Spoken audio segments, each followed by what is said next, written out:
Hello friends, आज हम लोग देखेंगे हमारे जीआईबी के पीपीपी का यूनिट 2 जो कि है बैंकिंग रेगुलेशन। तो चलिए शुरू करते हैं। शुरू करने से फ्रेंड, आपको अगर हमारा वीडियो अच्छा लग रहा है तो आप हमारे चैनल को सब्सक्राइब करिए। आप हमारे वीडियो को थम्स डाउन और थम्स अप बटन को प्रेस करके लाइक और डिसलाइक भी कर सकते हैं और बेल आइकन को प्रेस करके आप हमारी वीडियोस की नोटिफिकेशन प्राप्त कर सकते हैं। तो चलिए जल्दी से हम अपना ये वीडियो शुरू करते हैं। हमारा चैप्टर जो कि है बैंकिंग रेगुलेशन। फ्रेंड्स, इसके ऑब्जेक्टिव्स देखिए क्या क्या हैं। यहाँ इस चैप्टर में हम लोग क्या क्या पढ़ने वाले हैं। Constitution and objectives of the RBI, functions of RBI, monetary tools of the RBI, priority sector advances and regulatory restrictions on banking lending.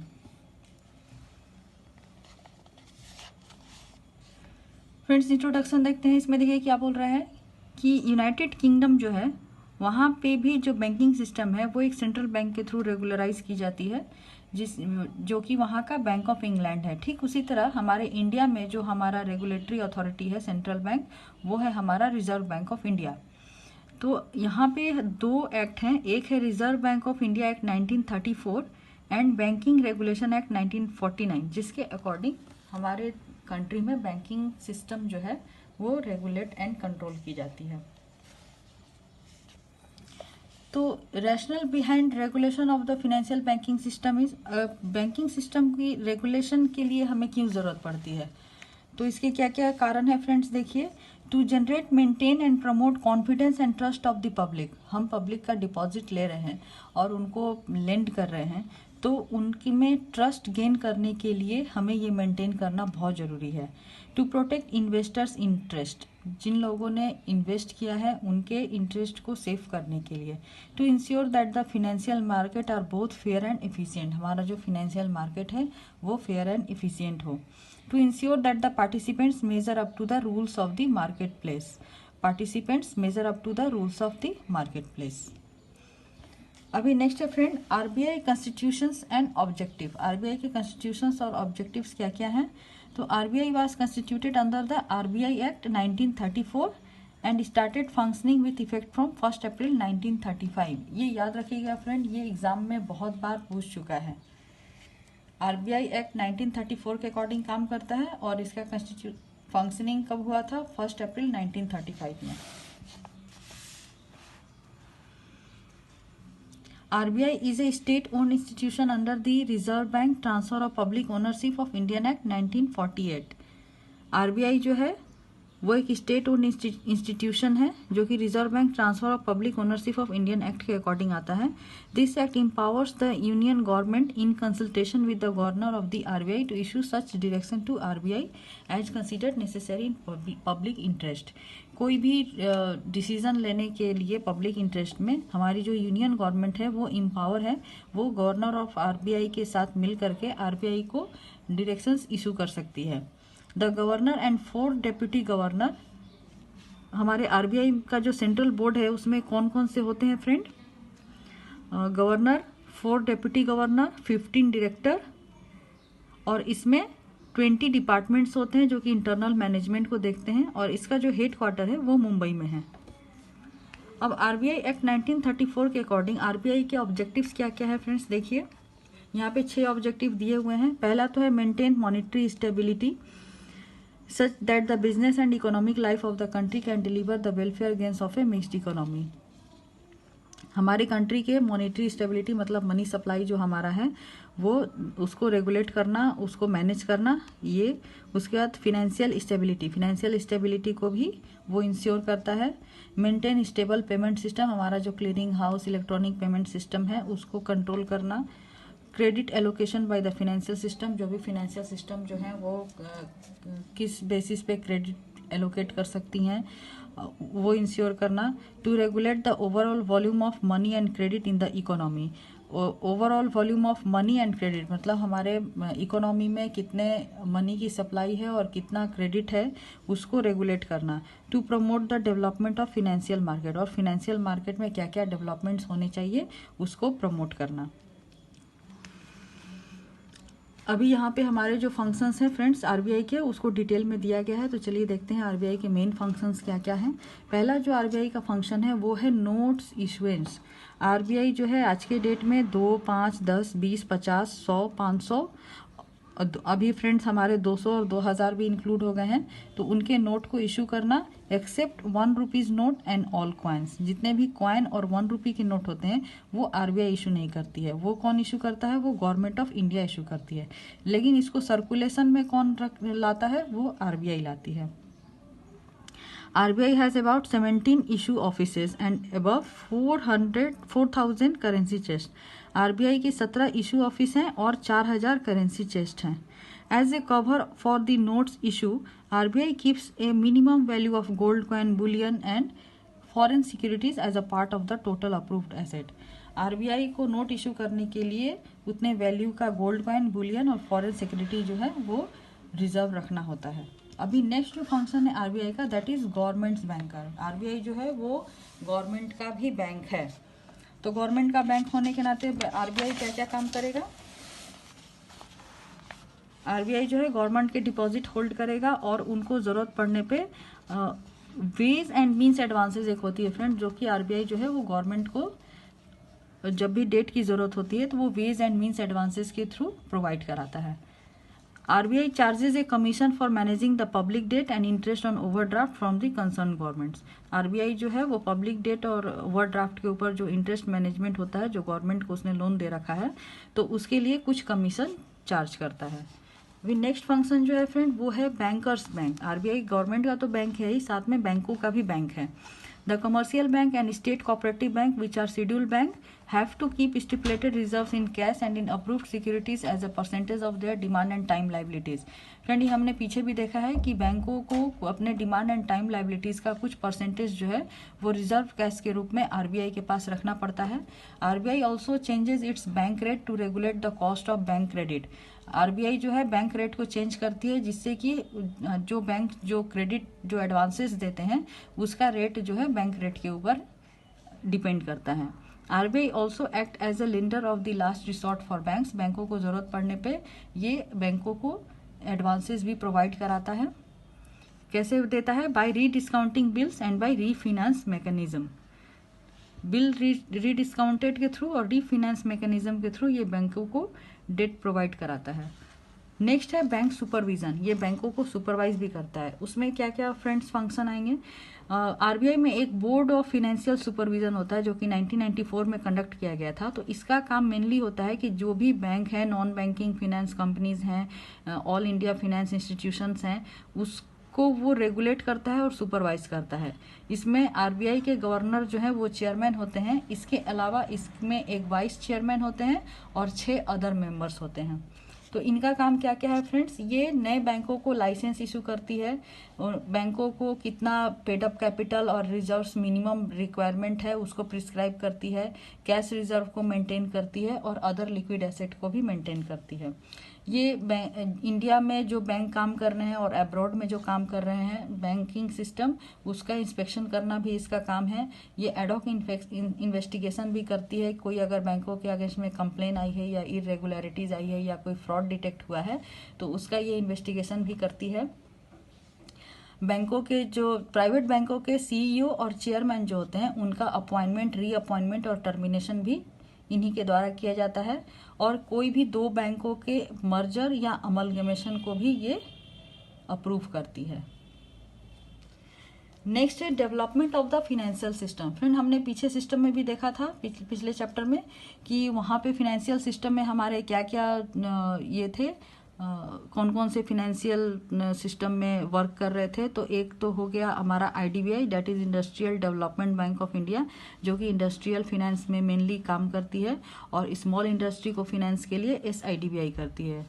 और नेक्स्ट है एग्रीकल्चर क्रेडिट। एग्रीकल्चर क्रेडिट के लिए नाबार्ड है जिसका कि फॉर्मेशन 1981 में हुआ था। उसके बाद आता है फ्रेंड एक्सपोर्ट इंपोर्ट फाइनेंस। उसके लिए हमारा एक्जिम बैंक है जो कि 1981 में बनाया गया था। और एक है deposit insurance corporation of India which letter became deposit insurance and credit guarantee corporation of India. Deposit के इंश्योरेंस और क्रेडिट की गारंटी देने के लिए एक कॉरपोरेशन बनाया गया था फ्रेंड्स, जो है DICGC। ये 1961 में बनाया गया था। तो ये सारे पार्ट हैं हमारे फिनेंशियल सिस्टम के, जो कि अलग अलग अपना रोल निभाते हैं। इंडस्ट्रियल में IDBI, SIDBI, एग्रीकल्चर में नाबार्ड, एक्सपोर्ट इंपोर्ट में एक्जिम, और इंश्योरेंस एंड क्रेडिट गारंटी में, deposit insurance and credit guarantee में DICGC। अभी फ्रेंड इसके अलावा कुछ और भी काम है जो कि RBI देखता है। तो वो क्या क्या चीज़ें हैं? एक है bill market scheme of 1952 and 1970, bill market scheme को वो देखता है। दूसरा है lead bank scheme for backward district development. Backward district जो होते हैं, जो डिस्ट्रिक्ट काफ़ी पिछड़े हुए हैं, उनके डेवलपमेंट के लिए एक लीड बैंक स्कीम होती है, उसको भी RBI देखता है। नेक्स्ट है PL Tandon committee of inventory norms for bank credit, credit authorisation scheme, consortium financing scheme और priority sector advances scheme. Discuss later in this unit. ये हम लोग प्रायोरिटी सेक्टर एडवांसेज जो है बाद में हम लोग देखेंगे फ्रेंड्स। और एस्ट्रिक मार्क का लिखा हुआ है कि ये अभी डिसकंटिन्यूड कर दिया गया है, मतलब आपका ये PL Tandon committee, consortium finance, credit authorisation schemes, ये सारे स्कीम्स जो है डिसकंटिन्यू कर दिए गए हैं। अभी नेक्स्ट जो RBI का फंक्शन है दैट इज एक्सचेंज कंट्रोल। तो एक्सचेंज कंट्रोल क्या है friends? It use to regulate the foreign exchange market in the country in terms of Foreign Exchange Regulation Act 1947. The FERA 1973 has been replaced by the FEMA 1999. तो फेरा जो 1973 में बनाया गया था फ्रेंड, उसको बाद में रिप्लेस करके फेमा 1999 लाया गया। और इसका मेन काम क्या होता है कि ये हमारे मनी मार्केट में एक्सचेंज, फॉरेन एक्सचेंज मार्केट में ये foreign exchange regulatory authority foreign exchange के जो भी नियम और रूल्स एंड रेगुलेशन है वो इसके अकॉर्डिंग वहाँ पे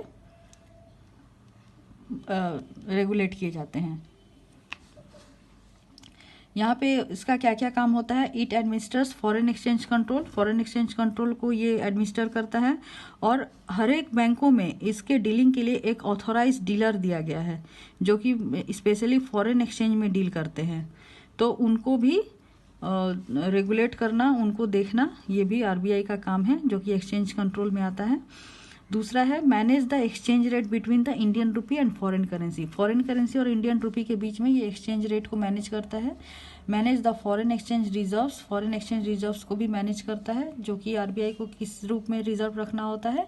गोल्ड में, फॉरेन सिक्योरिटीज़ के रूप में, जो कि फॉरेन गवर्नमेंट्स इशू की रहती है, एंड इंटरनेशनल फाइनेंशियल इंस्टीट्यूशन, मतलब इंटरनेशनल फाइनेंशियल इंस्टीट्यूशन और फॉरेन गवर्नमेंट्स के थ्रू जो सिक्योरिटीज़ होती है उसमें RBI को रिजर्व रखना होता है, जिससे कि फॉरेन एक्सचेंज रिजर्व को मेंटेन किया जाता है। अब नेक्स्ट है फ्रेंड RBI का सबसे मेन रोल है, जो कि है मनी कंट्रोल। मनी कंट्रोल के लिए RBI के पास अलग अलग टूल्स हैं। इसमें RBI जो है वो मॉनेटरी पॉलिसी इशू करता है, और मिनिस्ट्री ऑफ फाइनेंस जो होती है वो फिस्कल पॉलिसी को इशू करती है, और एक्जिम पॉलिसी जो है वो मिनिस्ट्री ऑफ कॉमर्स इशू करता है। तो फ्रेंड इसको याद रखिएगा, मॉनेटरी पॉलिसी RBI इशू करता है, fiscal policy ministry of finance issue करती है, और EXIM policy ministry of commerce issue करती है। और RBI मॉनेटरी पॉलिसी और क्रेडिट पॉलिसी एनुअली इशू करती है। अब देखते हैं मॉनेटरी पॉलिसी के अंतर्गत कौन कौन से टूल्स हैं जो कि मॉनेटरी कंट्रोल करने में RBI को हेल्प करते हैं, जिसमें पहला है कैश रिजर्व रेशियो। फ्रेंड्स मैंने आपको पिछले चैप्टर में भी बताया था, cash reserve ratio mainly net demand and type liabilities का वो पर्सन है जो बैंकों को RBI के पास कैश के रूप में रिजर्व रखना होता है। तो ये एट प्रेजेंट जो है वो 3% है अभी।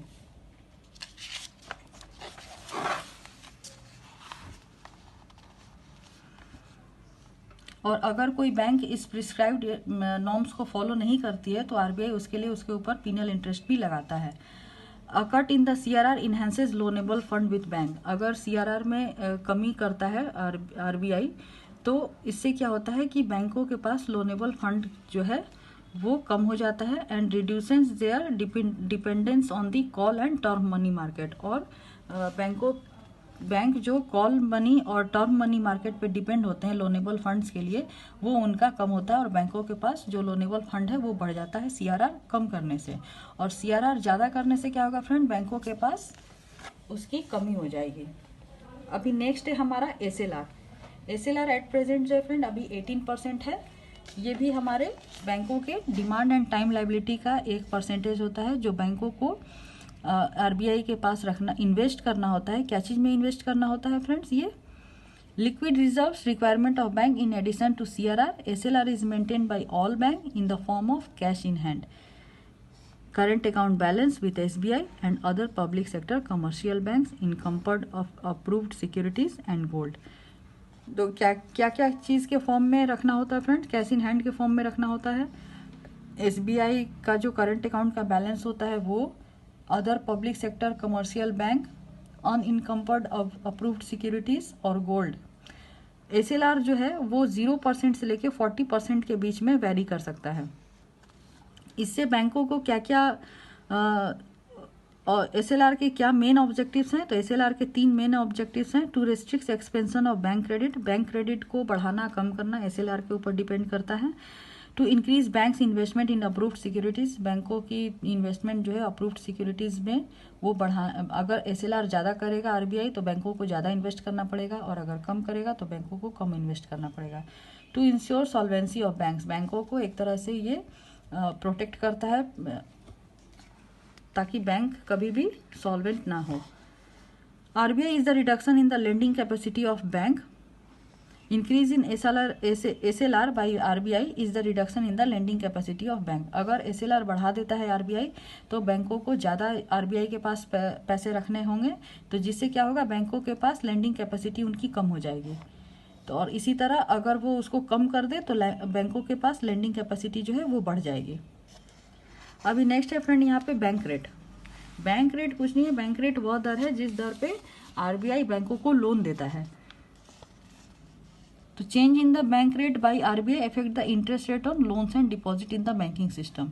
तो हमारे FD के ऊपर और लोन के ऊपर जो भी इंटरेस्ट रेट होते हैं वो बैंक रेट के अकॉर्डिंग ही बैंक फिक्स करती है। तो बैंक रेट अगर बढ़ जाएगी तो लोन फिक्स डिपॉजिट के रेट ऑफ इंटरेस्ट जो है वो कम हो जाएंगे और लोन के रेट जो है वो बढ़ जाएंगे, और बैंक रेट अगर कम होगी तो डिपॉजिट के ऊपर रेट ऑफ इंटरेस्ट बढ़ जाएगी और लोन के ऊपर कम हो जाएगी। नेक्स्ट है open market operation. Open market operation में फ्रेंड्स मेनली हम लोग गवर्नमेंट सिक्योरिटीज का जो सेल और परचेज है वो वहाँ पे किया जाता है with a view to increase और decrease the liquidity in the banking system. तो ओपन मार्केट ऑपरेशन से बैंकिंग सिस्टम जो है वो लिक्विडिटी को बढ़ा और कम कर सकती है। जैसे अगर लिक्विडिटी कम करना है तो बैंक जो है वो गवर्नमेंट सिक्योरिटीज को परचेज कर लेगी, और अगर उसको लिक्विडिटी ज़्यादा चाहिए तो वो गवर्नमेंट सिक्योरिटीज को OMO ओपन मार्केट ऑपरेशन के थ्रू सेल आउट करके लिक्विडिटी को इंक्रीज कर सकती है। नेक्स्ट है selective credit controls. Selective credit control में फ्रेंड्स जो हमारा RBI issue directives under section 21 and 35A of the banking regulation act, मतलब 35A और 21 सेक्शन बैंकिंग रेगुलेटरी एक्ट के according stipulating certain restriction on bank advances against specified sensitive commodities. Sensitive commodities कुछ हैं specified जिसमें कि बैंकों को advance करना उसके अगेंस्ट में रेस्ट्रिक्ट किया गया है। वो कमोडिटीज क्या क्या है? Pulses, other food grains, oil seeds, sugar, gur and khandsari, cotton, kapas, paddy, rice and wheat. तो RBI objective in issuing selective credit control directives is to prevent speculative holding of essential commodities. तो यहाँ पे RBI जो है वो कोई इसमें इसकी स्पेकुलेटिव पर्पस के लिए इसको इसेंशियल कमोडिटीज को होल्ड करके ना रख सके, इसलिए ये सिलेक्टिव क्रेडिट कंट्रोल के डायरेक्शन जो है वो इशू किए गए हैं। अभी कुछ और टूल्स हैं फ्रेंड्स जो कि अभी RBI डिसकंटिन्यू कर चुका है, तो वो है क्रेडिट रेशनिंग और allocation, credit planning, credit authorisation scheme, inventory and credit norms. ये सारे टूल्स जो है वो RBI अब डिसकंटिन्यू कर चुका है। अब नेक्स्ट जो टॉपिक है वो हमारा रेगुलेटरी रिस्ट्रिक्शंस ऑन लेंडिंग। बैंकों में कुछ कुछ रेस्ट्रिक्शन है फ्रेंड लेंडिंग के ऊपर। तो वो रेस्ट्रिक्शंस क्या क्या हैं देखिए। नो एडवांसेस और loan can be granted against the security of bank's own share और partly paid share of a company. Bank जो है अगर बैंक की किसी कंपनी में अगर वो शेयर होल्ड करता है या partly paid share of a company है कोई, तो उसके अगेंस्ट में वो लोन नहीं दे सकता है। No bank can hold share in a company. कोई भी बैंक जो है किसी कंपनी में शेयर होल्ड नहीं कर सकता है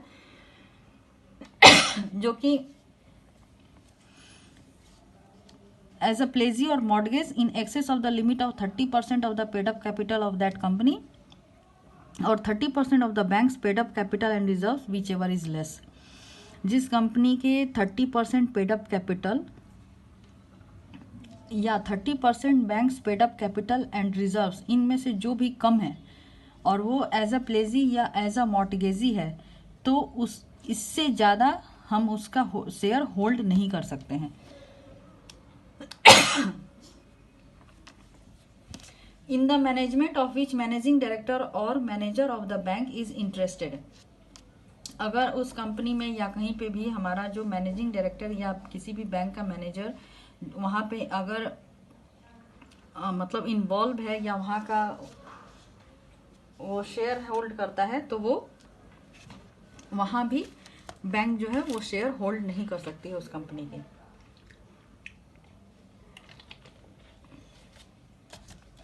नेक्स्ट जो है, no bank should grant loans.